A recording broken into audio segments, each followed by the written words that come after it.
Hi, I'm Sean Adams. And I'm Noreen Morioka. And this is Designorama. So today on Designorama, we want to talk about proportions, which sounds very dull.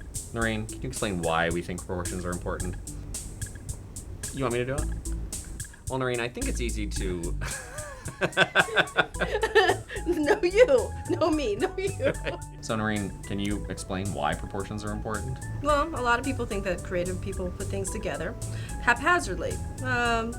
Tried to figure out, I'll just put paint there and whatever. Or if I'm going to build a building, I'll just stick some stones down and hopefully it'll make a shape. Right, but actually that's never really the case. Uh-huh. And actually for 2,500 years or more, people have been using something called proportions. All right, so we'll demystify the process a little bit. I think that's important. Well, actually, one easy way of demystifying that process was over 2,000 years ago, the golden section was created. Golden rectangle? The golden rectangle. All right, so the golden rectangle is actually one of the most pleasing shapes aesthetically that we know of. And it is a proportion sort of based on that can self-replicate itself into infinity. As it becomes smaller and smaller and smaller, it is the exact same shape consistently. Right, and if you draw a curve through each one of the points of that golden section, you actually end up with a beautiful spiral that goes down into that infinity. Based on natural forms. Right, the Nautilus. The Nautilus, right.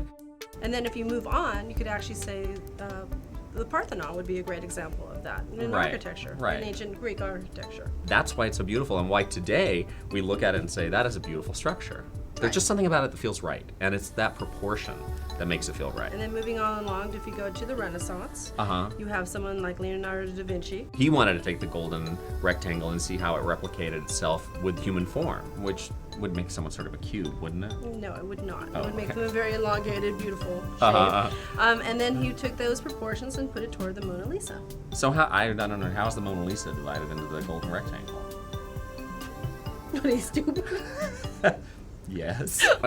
When you're done making faces, we can do that. So from the form of her face to even the structure of her shoulders and even the positioning of herself in the painting. Oh, in the composition, right. In the composition. And it didn't stop there, right? I mean, like, I seem to remember, like, first editions of the Gutenberg Bible were based on that. I can't remember what the guy's name was. I think he was just some, friar dude. That was his name.